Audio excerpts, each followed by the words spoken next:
Той носеше в себе си такава индивидуалност, толкова мощно присъствие, че освен, че заразяваше и плашеше. Той огледало чуждота вражо, то ме изкара безумен. Мене ма питай, аз да ти кажа най-откровените думи.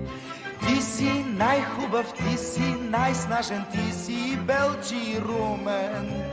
Ти си най-хубав, ти си най-снажен, ти си бел, ачи и румен.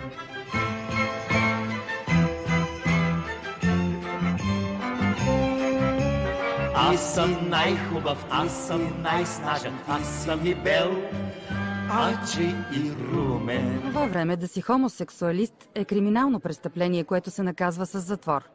При закрити врати през юли 1964 година в София тръгва процес срещу 26 души.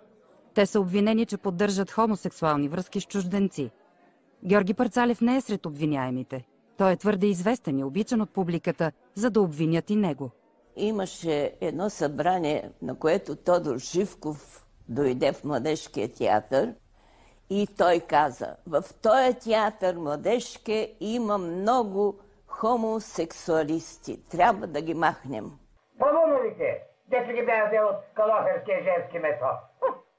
Трябваше да извикат в съда такива актьори, но слава Богу, размина се, не го повикаха. Той много се притесни, защото трябваше да има съд. Отде да знаем ние след някой друг век какви хора ще живеят и на какво ще се радват и какви ще бъдат. Така че тая работа никому не ми е правила впечатление. Такъв си е човека, такъв иначе, като човек си вече, като всички други хора. Кого да вярва, челяк? Очите си или ушите си? Ако гледам огледалото, не ме показва толкова хубав. Пък ако чуш вича, дума ми, че съм изписан.